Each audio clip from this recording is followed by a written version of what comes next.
오늘은 이 말씀을 기준으로 해서 하나님을 아는 것과 믿는 것, 사실은 이게 부제고, 제가 강의 노트에 적은 제목은 신학과 진리의 길입니다. 신학이라고 하면 좀 부담도 되고 여러분 쉽게 접하지 않는, 그래서 나와는 상관없는 것 같은 그런 용어이긴 하죠. 신학을 전공하는 분들이나 공부하는 거지 이렇게 생각하실 수 있지만 그렇지 않습니다. 사실은 우리가 신앙생활하는 이 예배, 모범, 또 교회 모든 직분의 체계들, 이런 모든 것들이 뜯어보면 다 신학입니다. 우리가 가지고 있는 신학, 예를 들면 우리 교회는 교단이 어떤 교단이죠?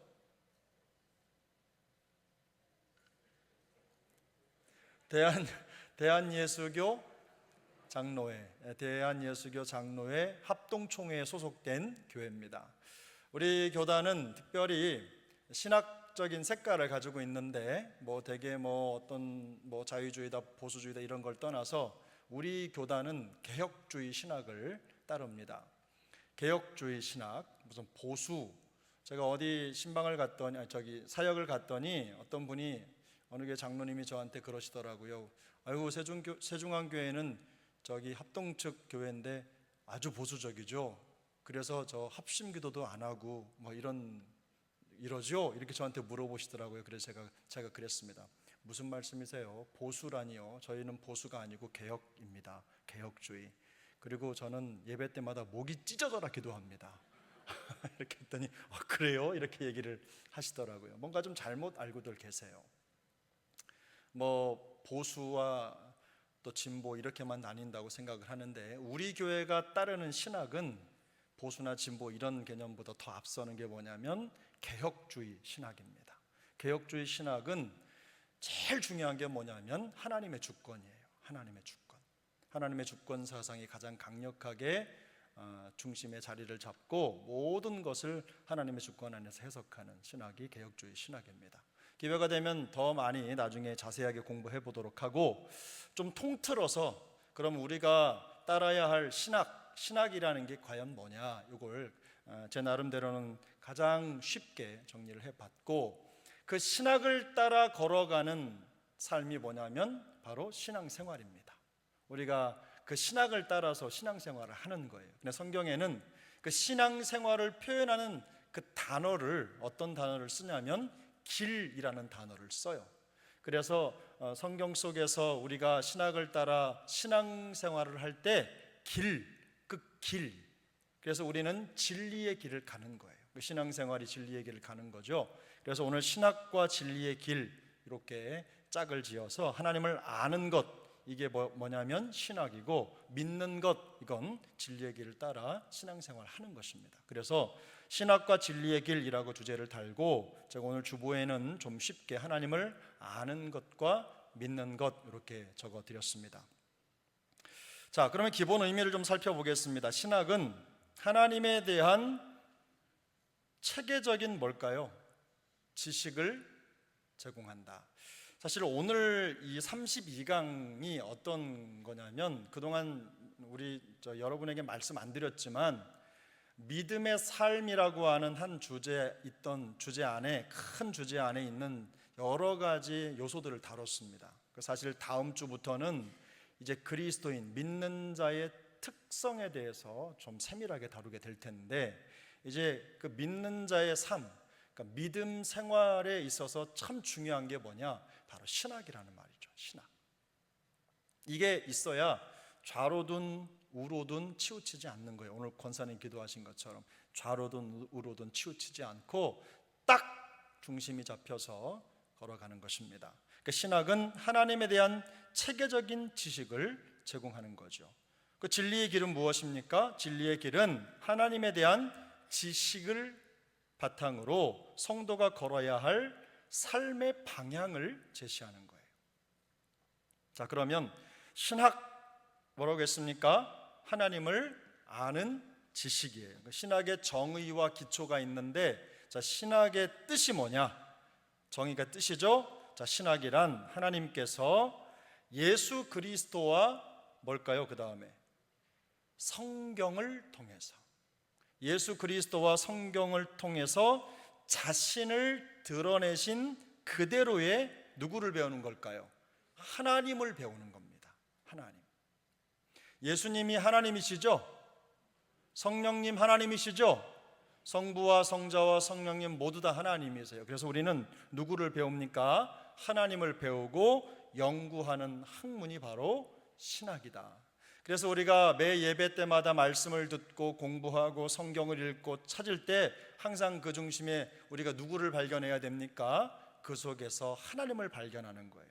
그래서 건강한 신학을 가지고 있는 성도들은 삶의 모든 영역에서 하나님을 찾습니다.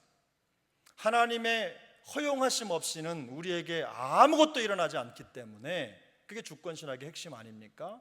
하나님이 어디 계신지, 하나님이 뭐라고 말씀하시는지, 무엇을 보여주시는지를 우리가 삶의 모든 영역에서, 자연 속에서 또 성경 속에서 하나님이 계시에 보여주신 그 안에서 하나님을 찾는 거예요. 쉽게 말하면 하나님이 당신을 우리에게 보여주시지 않으면 우리는 하나님을 알 방법이 없습니다.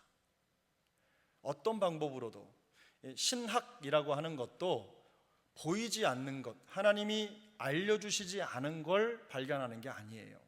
하나님이 보여주시지 않으면, 알려주시지 않으면 어떤 신학자도 그 이상 하나님을 알 수가 없습니다.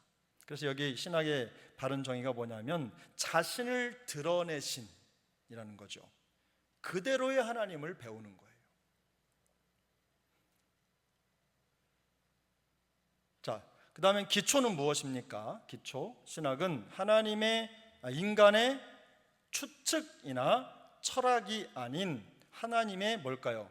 자기 계시에 기반을 둔다. 여기 위에 자기를 드러내신, 이게 뭐냐면 자기 계시라고 불러요. 어려우세요? 안 어려우시죠? 예, 자기 계시, 자기를 드러낸 거예요. 자기를. 어떤 교단마다 설교하는 목사님들의 특징이 있는데, 어떤 분들은 어떤 철학자가 하이데거가 무슨 누가 이런 얘기 칸트가 이런 얘기를 많이 하시는 분들이 계신데요.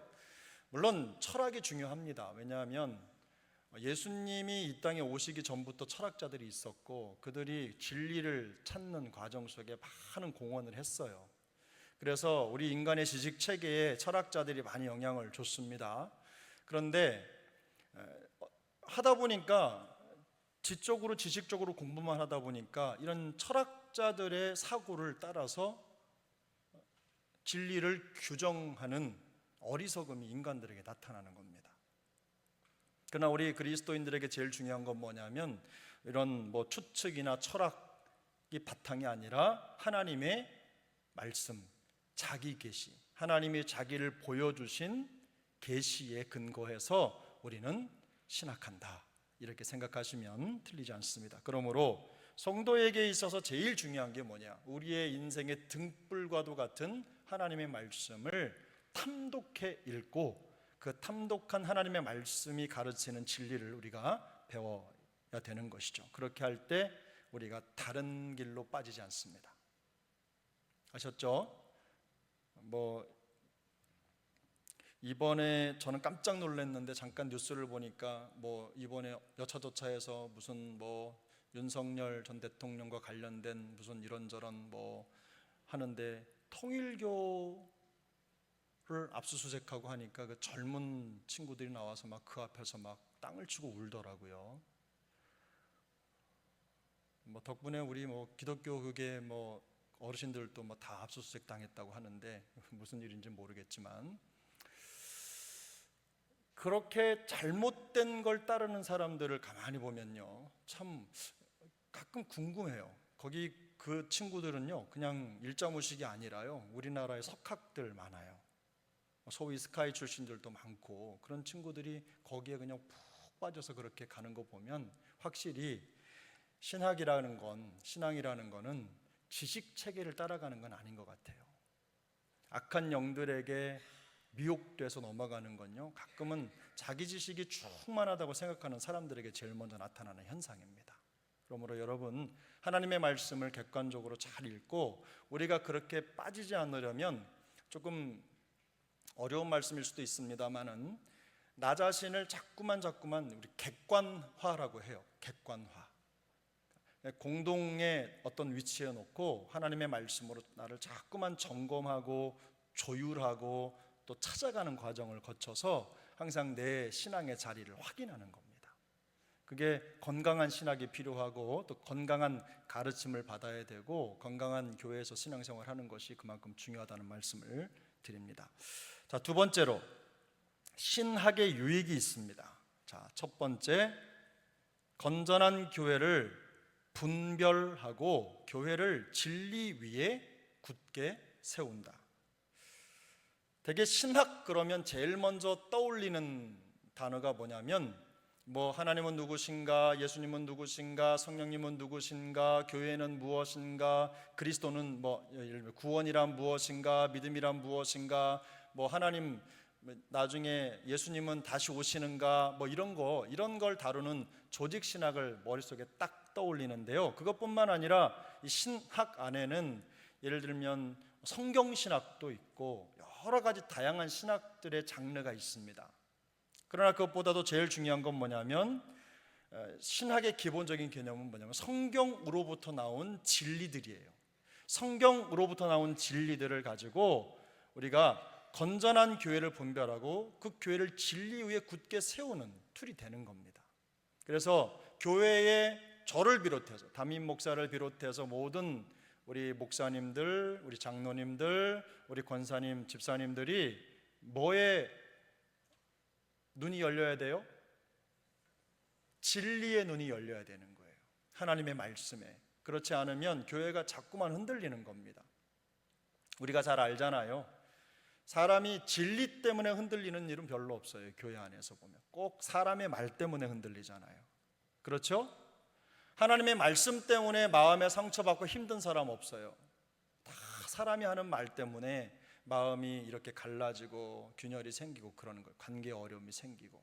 그래서 항상 우리가 그런 모든 것들을 덮어내고 담아낼 수 있으려면 진리의 큰 그릇을 가지고 있어야 된다라는 것을 꼭 기억하시고, 여러분이 건강한 교회를 세우기 위해서 우리가 먼저 진리로 무장을 해야 되고 분별할 능력을 갖춰야 된다라는 사실을 꼭 기억하시길 바랍니다. 두 번째로 하나님의 성품과 계획과 약속을 더 깊이 깨닫게 된다. 여러분 일주일에 성경책 몇 번 열어보십니까? 혹시? 목사님, 저는 일주일 내내 성경책 열고 삽니다. 한 페이지만 열어놓고 일주일 내내 보내는 거.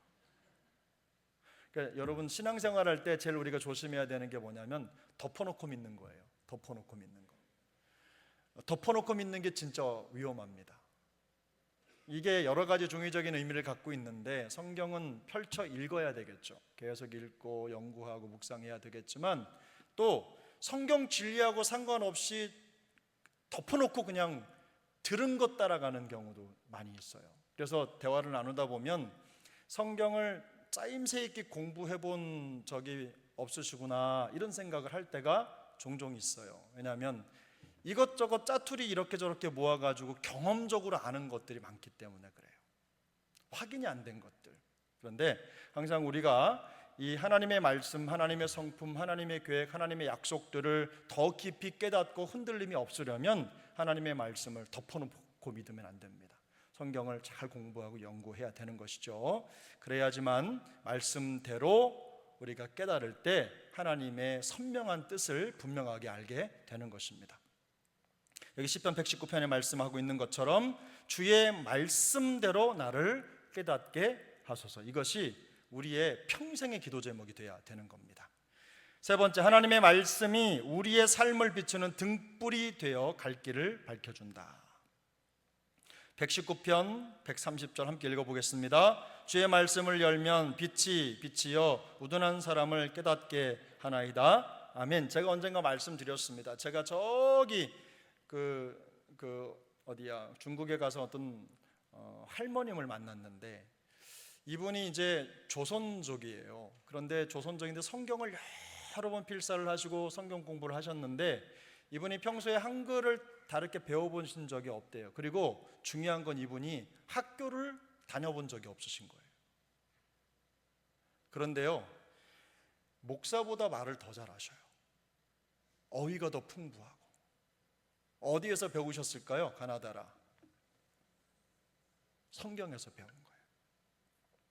그러니까 제가 그걸 보고 그때 참 깨달은 것이 뭐냐면, 참 성경만 열심히 읽고 연구해도 이게 어느 석학 박사 못지않게 하나님이 지혜를 주신다, 삶의 지혜를 얻는다라는 것을 깨닫게 되었습니다. 여러분, 하나님의 말씀 열심히 읽으시고 배우시기 바랍니다. 그렇게 하셔야 흔들림이 없는 겁니다. 네 번째, 변하지 않는 하나님의 진리의 말씀을 붙들게 된다. 그 말씀이 확실하다는 걸 알기 때문에 그 말씀을 기둥으로 붙잡는 거죠. 다섯 번째, 5번 같이 읽습니다. 하나님의 말씀을 깊이 어떻게 해요? 묵상하게 하고 찬양하는 삶으로 인도한다.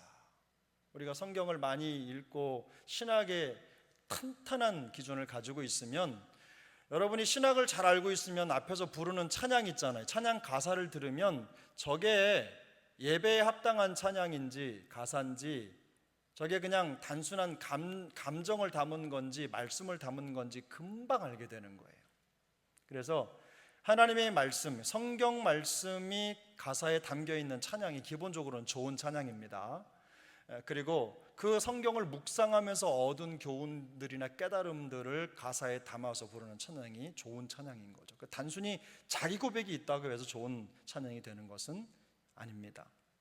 그래서 좀 외국 찬양들을 가만히 들어보면요, 요즘에 우리나라도 많이 그렇게 가는데 찬양들이 거의 대부분 성경 가사예요. 제가 잘 듣는 그 미국의 목소리 밴드가 있거든요. 목소리 밴드. 그러니까 무슨 악기 막 이렇게 하는 게 아니라 노래를 잘 부르는 분 4분 5분이 한 팀이 돼가지고 소프라노, 뭐 메조, 테너, 뭐 베이스 이렇게 다 해가지고 노래를 부르는데 너무 잘하는 거예요. 왜? 목소리만큼 좋은 악기가 없으니까. 근데 이분들이 부르는 그 노래를 보면요, 다 성경 가사예요. 성경 가사. 알고 보면 별것도 없어요. 예수는 주, 그리스도, 뭐 알파, 오메가, 뭐 생명, 뭐 이런 아주 간단한 것들인데 아주 그 아름다운 선율에 성경이 말씀하는 그 신학을 담아서 찬양을 부릅니다. 그래서 우리가 신학 공부를 잘 해두면 찬양을 들을 때도 이게 맞다 틀리다가 명확하게 나오는 겁니다. 그래서 기회가 될 때마다 찬양도 많이 들으시되 또 하나님의 말씀을 깊이 묵상하셔서 깊이 있는 또 찬양도 구분도 하시고 또 함께 하나님의 말씀에 익숙한 삶을 살아가시길 바랍니다. 그래서 여기 그 5번에 보면 내가 주의 법도들을 작은 소리로 읊조리며, 이게 뭘까요? 암송이에요. 암송. 말씀 암송. 오늘 우리가 주보에 매주마다 한 절씩 하는 이 성경 구절이 어떤 구절이냐면, 우리 교회 제자 훈련을 하시는 분들이 매주 2구절씩 암송하는 구절들 중에 하나씩입니다. 그러니까 제자 훈련을 하면 1년 동안 그 성경 구절을 매주 2구절씩 외우거든요. 매주 2구절씩. 근데 그 중에 하나를 여기에 적어두는 건데, 여기에 다 신학이 담겨 있어요. 신학이.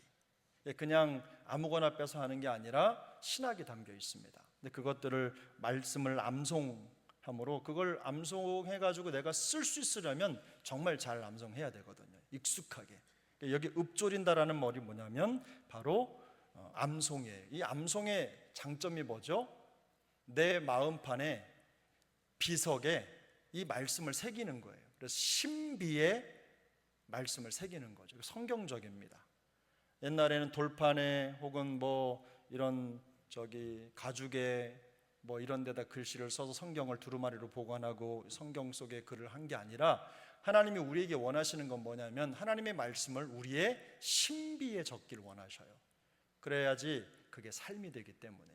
이 책에 있는 거는 그냥 책일 뿐이거든요. 우리가 흔히 하는 말이 있어요. 요즘에는 컴퓨터 시대가 돼서 정말로 많은 자료가 있습니다. 정말 개인적으로 소장한 자료만 하더라도 웬만한 도서관, 뭐 우리나라 국립도서관에 있는 모든 자료를 다 담아놓을 수 있을 만한 용량의 하드디스크를 개인이 다 가지고 있어요. 그리고 그 자료를 다 가지고 있는데 그거 언제 꺼내볼까요? 일평생 가지고만 있는 거예요. 그러면 우리는 하는 말이 있어요. 자료는 자료일 뿐이에요. 하나도 내 인생에 도움되는 게 아니에요. 그런데 그 중에 꺼내서 그걸 내가 쓰면 누구께 됩니까? 내게 되는 거죠. 그래서 하나님의 말씀도 여기에 담겨 있으면 성경책이지만 여기에 있는 말씀을 내 가슴에 새기면 하나님이 나에게 주신 말씀이 되는 거예요. 내가 신학적으로 살고 싶다면, 바른 신학으로 살고 싶다면 이렇게 하나님의 말씀을 조금씩이라도 한 절을 다 못 외우면 그 중에 단어 하나라도, 그 중에 요만큼 한 구라도 외워서 오늘 여러분 그런 거잖아요. 내 마음속의 인생에 다른 암송 구절이 없다면 오늘 애니야에게 하나님이 베드로를 통해 말씀하신 그거 외우시면 되잖아요. 애니야야, 예수 그리스도께서 너를 낫게 하시니 일어나 내 자리를 정돈하라. 그냥 마음속에 새기면 되잖아요. 오늘 제가 오전에 장로님 두 분 성함을 불러서 죄송합니다만 이해하실 줄로 믿습니다. 근데 그렇게 하고 또 뭐 뒤에 죽은 다비다를 살릴 때도 마음속에 너무나도 힘들고 그러면 그렇게 할 수 있잖아요. 기도하고 내 마음속에 다비다야 일어나라.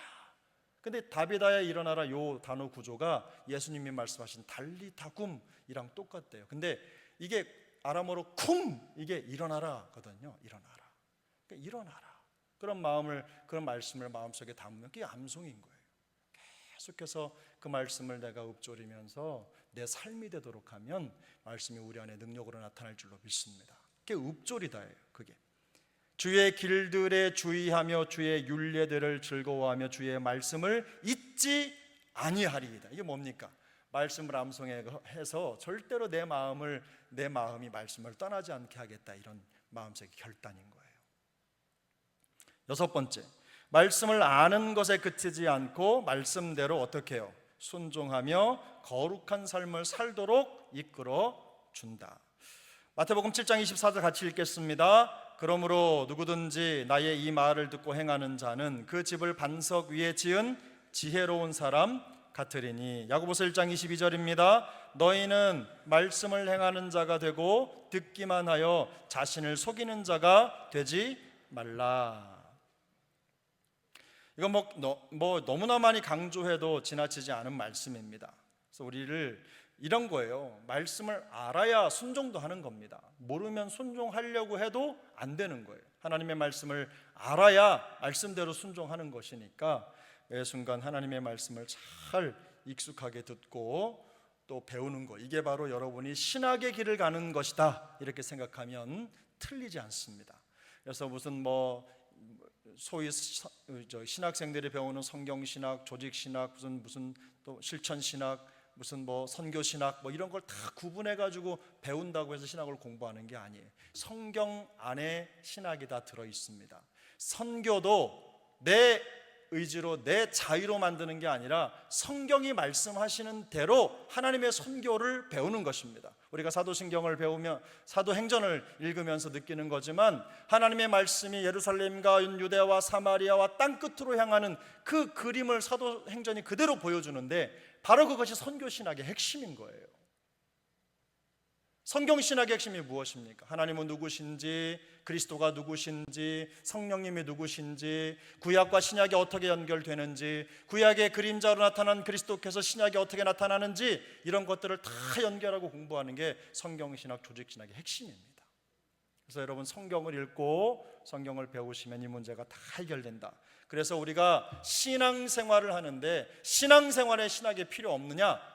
아니죠. 신앙생활이 뭐라고요? 결국은 신학을 따라 걷는 생활이다. 그래서 여러분 신학 공부, 성경 공부 열심히 하시는 게 여러분 신앙에 큰 도움이 된다는 거 기억하시고 신학의 길을 포기하지 마시기를 축복합니다. 축복합니다. 두 번째는 진리의 길이에요. 원래는 이게 길이거든요. 길. 그런데 진리의 길이 뭐냐? 그리스도를 따르는 삶이다. 그래서 성경 안에는 그리스도를 따르는 삶을 한마디로 정의했는데 뭐냐면 길이라는 비유로 말씀을 하세요. 자, 그래서 1번, 기독교 신앙 자체를 가리킵니다. 길이라고 하는 것은 다른 게 아니죠. 자, 그래서 여러분 사도행전 9장 2절 여러분 배우신 지 얼마 안 됐는데 한번 같이 읽어보겠습니다. 다메섹 여러 회당에 가져갈 공문을 청하니 이는 만일 그 도를 따르는 사람을 만나면 남녀를 막론하고 결박하여 예루살렘으로 잡아오려 함이라. 그러니까 이 그 도가 뭐죠? 그 도? 그 도? 이게 길도자잖아요, 그죠? 진리, 예수님 이렇게 생각하면 우리 신앙 그 자체를 도라고 부르는, 길이라고 부르는 겁니다. 자, 두 번째로는요, 길이 누구를 가리키냐면 예수 그리스도를 가리킨다. 그래서 예수 그리스도께서 이르시되 내가 곧 길이요 진리요 생명이니 나로 말미암지 않고는 아버지께로 올 자가 없느니라 이렇게 말씀하셨어요. 길 누구라고요? 그리스도다. 세 번째, 그리스도, 예수 그리스도는 죄인에게 유일한 구원의 길이다.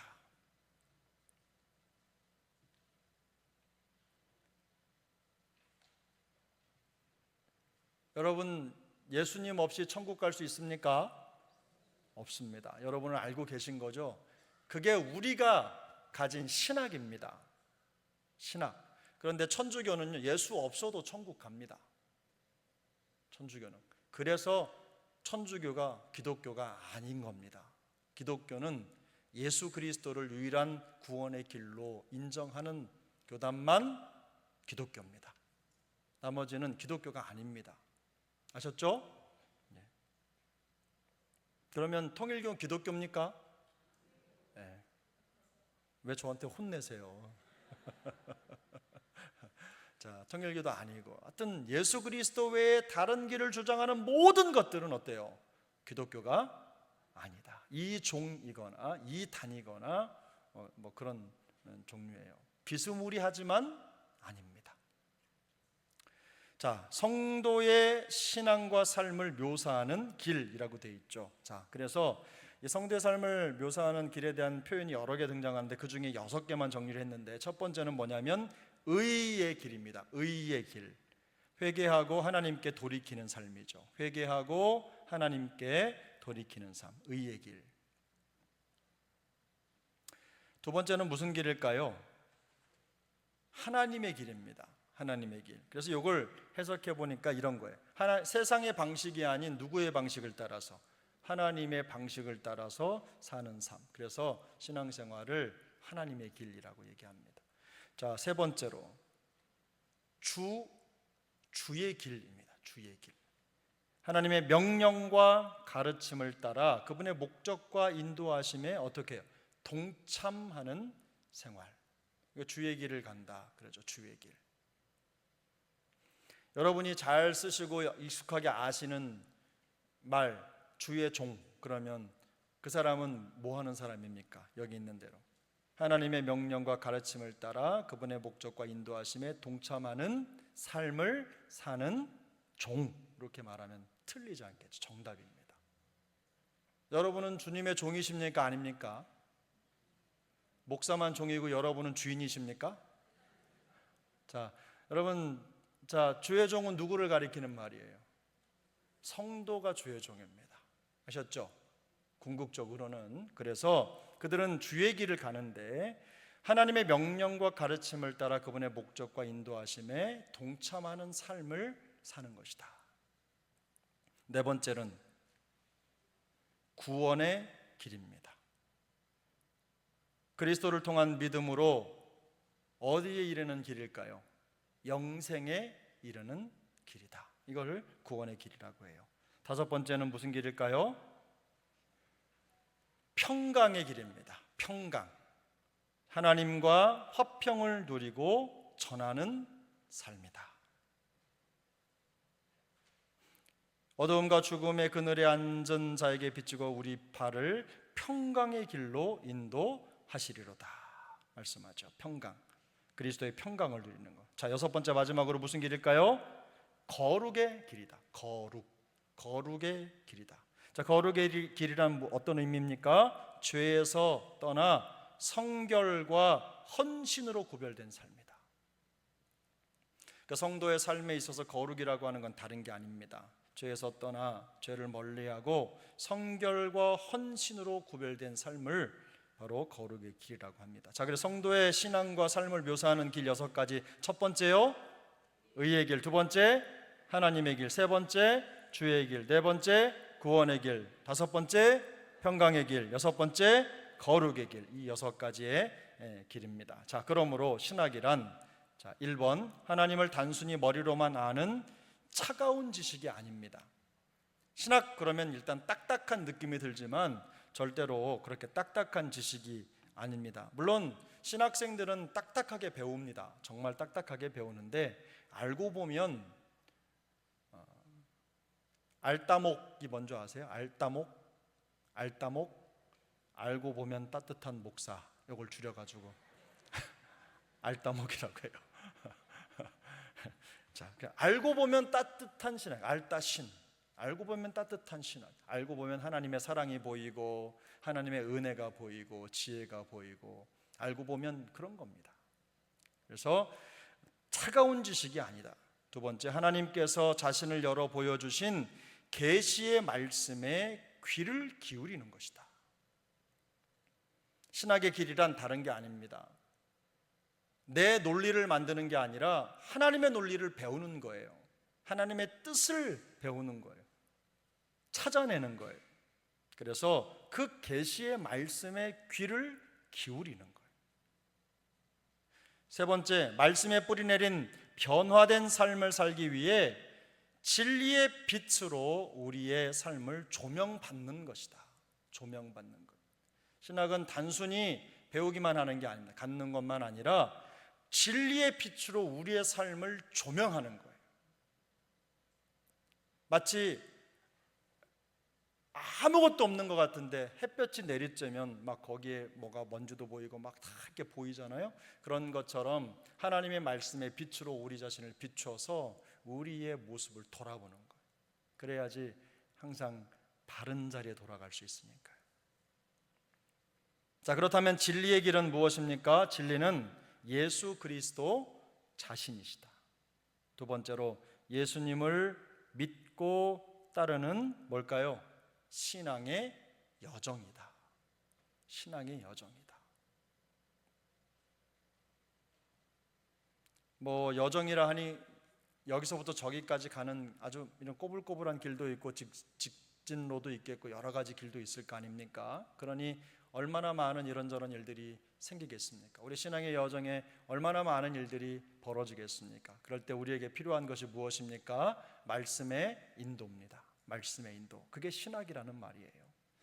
그 말씀을 따라 걸어야지 이 신앙의 여정을 잘 지나갈 수 있는 겁니다. 세 번째, 의와 평강과 거룩을 배우고 실천하며 사는 삶이다. 의와 평강과 거룩을 배우고 실천하며 사는 삶이다. 자, 그러므로 신학과 진리의 길의 관계를 정리해 보면, 첫 번째, 신학은 성도를 진리의 길로 안내한다.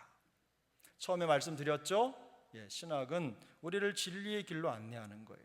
두 번째, 올바른 신학은 올바른 길로 인도하는 뭘까요? 나침반이다. 나침반.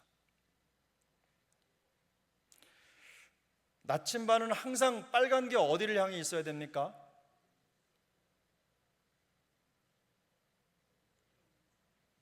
빨간 바늘이 어디를 향해 있어야 됩니까?